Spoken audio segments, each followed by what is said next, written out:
안녕하세요. 밤을 걷는 철학자입니다. 오랜만에, 진짜 오랜만에 영상을 다시 찍어보는데요.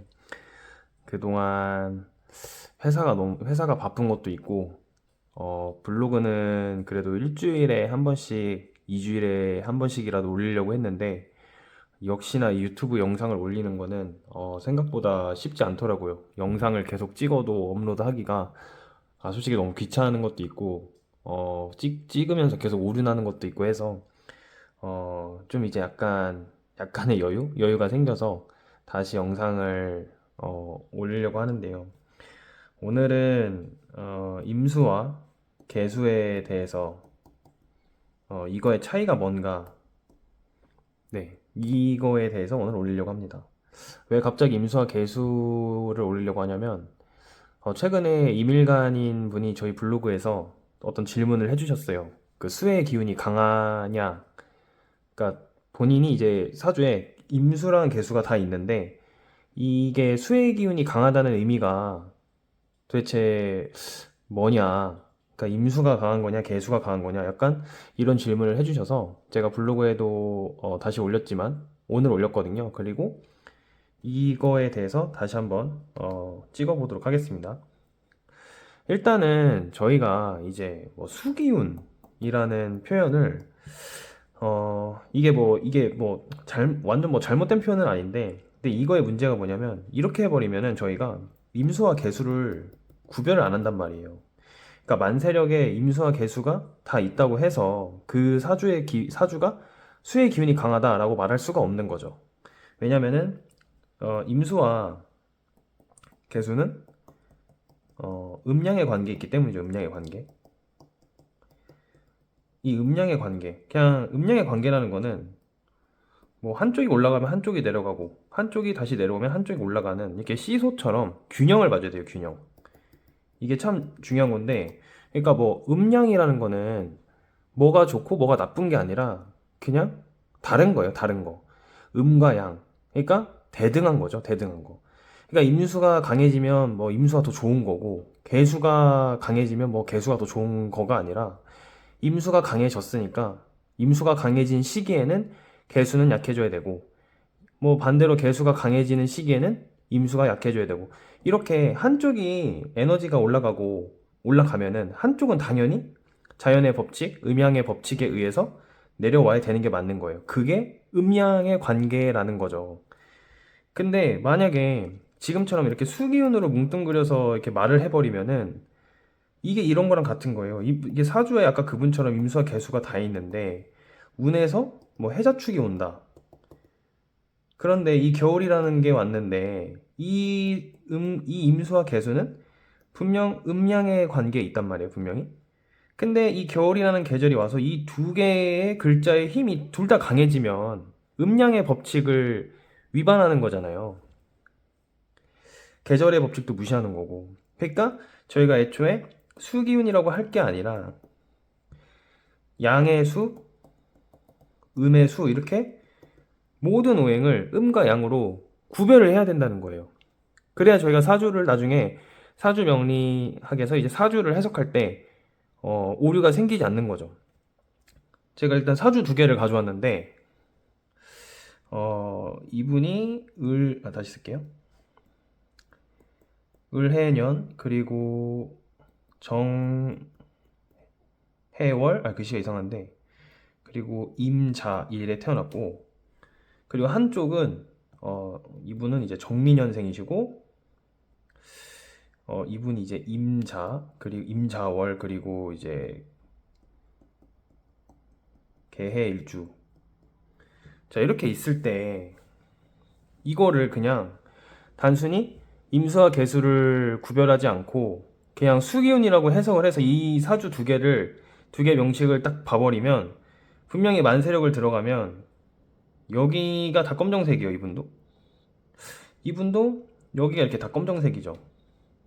그러니까 지금 이거를 이 임수와 개수의 음양 관계를 무시하고 이거를 그냥 단순히 사주 명리를 이 오행으로 해석을 해버리면은, 그냥 이거 딱 보고 이 사람도 수기운이 강하고 이 사람도 수기운이 강하네 라고 해석을 해버린단 말이에요. 일단은 그렇게 되면 해석이 굉장히 오류가 발생을 하죠, 오류가. 지금 기존의 명리가 좀 아쉬운 게, 이 임수와 개수 전혀 다른 글자고, 전혀 다른 운동을 하는데, 또 불구하고, 그냥 만세라고 열었을 때 이렇게 검정색 글자가 많고, 여기도 많으니까, 수의 기운이 강하다. 이렇게 해석을 해버린단 말이에요. 그리고 여기 보시면 정화가 있죠, 정화. 여기도 있고, 정화. 비슷해요, 언뜻 보면은. 그러면 또 오행의 문제가 뭐냐면, 오행으로만 해석하면 문제가 뭐냐면, 이 강한 수기운들이 이 또 정화를, 이 약한 불을 이제 꺼버린다 라고 해석을 해요. 그래서 이 사주는 수가 강하고 화가 매우 약하다 라는 사주가 되는 거죠, 이 두 개 다. 근데 완전 다른 거죠. 일단 하나씩 분석을 해볼, 이분부터 말씀을 드리면, 이제 이거 정화였죠. 이분의 경우에는 지금 임수가 이 지지에 지금 수의 이제 계절이죠. 그러니까 이렇게 이 임수가 지금 밑에 보시면 이 자, 해. 그러니까 이거를 여기가 천간이고 지지라고 하잖아요. 이 구별을 해야 돼요. 구별을. 천간과 지지를 구별을 해야 됩니다. 천간이라는 거는 우주고 오행 운동을 한다고 했어요. 그리고 지지는 지구이고, 지구는 공전과 자전을 해서 그 지축에 기울기 때문에, 그래서 사계절의 순환을 보는 시간과 공간이다. 이렇게 엄연히 나눠놨단 말이에요. 근데 사주를 분명히 천간만 오행의 흐름으로 보고 지지는 사계절로 본다고 했는데, 아까처럼 이 구분을 하지 않고 이거를 다 천간 지지를 오행으로 해석을 해버리는 거예요. 그러니까 임수와 개수는 둘이 이제 동전의 양면인 것처럼 앞과 뒤처럼 음과 양의 관계에 있는데, 이렇게 그냥 오행으로 접근하다 보니까 임자의 일주도 강하고 개의 일주도 강하다, 이렇게 잘못된 해석을 해버리는 거란 말이에요. 그러니까 이런 천간 지지를 구별하지 못해서 생기는 오류가, 또 이제 아까 이분은 임자일주고 그분은 또 개해일주잖아요. 이것도 겁재라고 하고, 이것도 겁재라고 하잖아요. 그러니까 이 일지 이런, 그러니까 이 십성을 정하는 게 이런 문제도 생긴다는 거죠. 이제 사주를 전체를 오행으로 접근하다 보니까 이게 같은 겁재냐는 거죠. 이 자수와 이 해수, 이 수의 계절, 이 겨울에서 이 임수와 개수가 둘 다 강하냐라는 거는 음양이 맞지가 않는 거잖아요. 이 어떻게 그 봄, 여름, 가을, 겨울이라는 이 사계절의 순환에서 이 봄에도 음양을 이루는 글자가 있을 거고, 이 여름에도 음양을 이루는 글자가 있을 거고, 이 가을에도 이 겨울에도 다 계절에 맞게끔 글자들이 음이 내려갈 수도 있고 양이 올라갈 수도 있고 반대일 수도 있고, 이렇게 음양 운동을 해야 되는데, 아까처럼 이제 해월, 자월, 그러니까 해수, 자수라는 그 추운 겨울에 임수랑 개수가 같이 강해진다는 거는 말이 안 된다는 거죠. 그래서 결론적으로는, 그러니까 임수와 개수를 이게 양해수라고 하고 이걸 음해수라고 하니까, 그러니까 우리가 저희가 명략을 배울 때 겨울에 수기운이 강해진다. 겨울이라는 거는 뭐죠? 해자축이죠, 해자축. 해자축. 이 자수에 굉장히 춥죠. 정점을 이루는데, 그러니까 저희가 그러니까 이걸 구별하지 않고 수기운은 겨울에 강해진다라고 생각을 하고 그렇게 해석을 하면 안 되는 게, 보세요. 그러면은 이 수의 계절, 이 겨울에 수가 강해진다. 그러면은 임수도 강해지고 개수도 강해진다. 이렇게 생각을 한단 말이에요. 그게 오행적 접근이란 말이에요. 그러니까 저희가 애초에 들어갈 때 단추를, 임수와 개수는 음양의 관계에 있고, 해자축이라는 겨울에서 강한 글자는 이 양의 수, 임수를 말하는 거다. 그러니까 저희가 바꿔야 되는 거죠.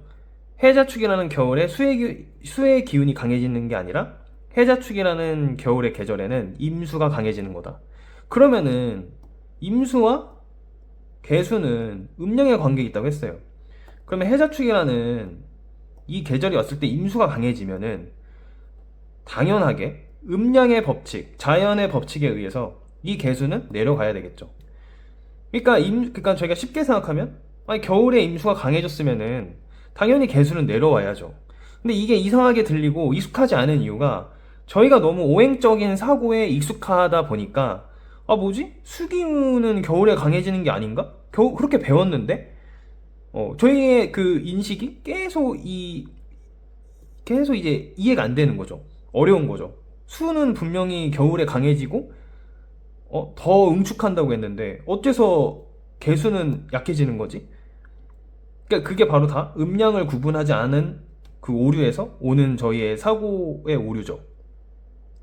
그러니까 모든 오행이 임수와 개수뿐만 아니라, 제가 앞으로도 계속 영상을 다시 또 찍을 건데, 병화와 정화도 그렇고 기토와 무토, 뭐 다른 오행 다 천간과 지지를 구별을 해야만 사주를 해석할 때 오류가 생기지 않는다는 거죠. 지금 뭐 오늘 임자일주와 뭐 개해일주를 예를 들었는데, 그거 말고도 뭐 정사일주와 병호일주, 이렇게 겁재, 그러니까 이렇게 사주가 있으면 분명히 천간과 지지는 다른 공간이라고 저희가 배우잖아요. 근데 이 십성, 그러니까 십성이라는 거는 분명히 일간을 기준으로, 뭐 예를 들면 저희가 알고 있는 금극목, 뭐 토생금, 수생목, 목생화, 화극금, 이런 오행의 생극제화, 이 오행의 생극제화를 통해서 저희가 십성을 이제 나뉘는데, 그거는 천간을 기준으로 천간만 생극제화를 하는 거라고 돼 있잖아요. 근데 왜 이 지지까지 생극제화를 하냐는 거죠. 이렇게 있는데, 이 천간만 생극제화를 해서, 예를 들면 아까 임자일주가, 이 자수가 겁재인 게 아니라, 그러니까 지금 음양을 따지는 거잖아요. 이게 양이고 이 자수가 음이기 때문에 겁재다? 그러니까 음양이라는 거는, 이 음양 오행이라는 거는 천간만을 가지고, 천간은 우주이기 때문에 오행 운동을 한다고 해서 이것만 가지고 저희가 십신을 나눠야 되는데, 왜 어느 순간 지지에도 이 음양을 적용을 해가지고 임자는 요게 이제 양이고 이게 음이어서 이게 겁재다. 그러다 보니까 개해도 겁재가 되는 거예요. 개해도. 근데 분명히 이 두 개는 음양의 관계에 있는데, 이 자수와 해수에 이 둘 다 강하다고 해석을 하는 거예요, 지금. 겁재의 기운이 강하다고. 그러니까 논리가 앞뒤가 안 맞는 거죠. 위에는 분명히 오행 운동을 하라고 해놓고, 밑에는 사계절 운동을 하라고 해놓고, 왜 이 생극제화를 천간에서만 해야 되는데, 이 지지도 이 구별도 없어요. 이렇게도 막 생극제화를 하시는 분들도 있고, 이렇게 위아래로 생극제화를 해서 뭐 토생금, 뭐 편인, 뭐 금생수, 식신, 이렇게 아래로 한다는 거죠. 그러니까 임수한테 겁재가 되려면 옆에 개수가 있어야 겁재가 되는 거고, 이 개수한테 반대로 겁재가 되려면 이 개수의 천간 옆에 임수가 겁재가 되는 거란 말이에요. 아까처럼 이 임자일주가, 그러니까 아까 이 임자일주가 이 을해년이었죠. 그리고 정해월, 이 임수, 정화, 을목, 이 위에 있는 것만 십신을 정하는 거고, 이 아래는 사계절, 계절을 보는 거란 말이에요. 그러니까 즉, 이 아래에 있는 거는 위에 있는 글자들의 계절, 그러니까 천간의 글자가 지금 어떤 계절에 위치해 있는지 그릇의 크기를 보는 거란 말이에요. 그러니까 해월의 임수가 자수라는 계절에 위치한 거죠. 그러니까 저희가 12운성으로, 그래서 임수가 자수에 있으면 이걸 제왕이라고 하죠. 제왕. 그 힘이 매우 강하고 응축돼 있다, 그렇게 표현을 하는 거죠. 근데 개일주는 아니란 말이에요. 예, 그래서 오늘은 임수와 개수에 대해서 살짝 제가 말씀을 드렸는데, 조금 부족한 부분이 있어서 더 이제 사주를 가져와서 예시를 더 말씀을 드리려고 하고, 내일은 이어서 오늘 아까 예시로 가졌던 사주 두 개 있잖아요. 그거에 대한 해석을 천간과 지지를 구분해서 한번 푸는 영상을 내일은 한번 찍어보도록 하겠습니다. 네, 지금까지 밤을 걷는 철학자였고요. 다음 영상에서 임수와 계수에 대한 보충론을 좀 설명을 먼저 하고, 그리고 다음에는 또 정어와 병어에 대한 차이를 말씀드리겠습니다. 감사합니다.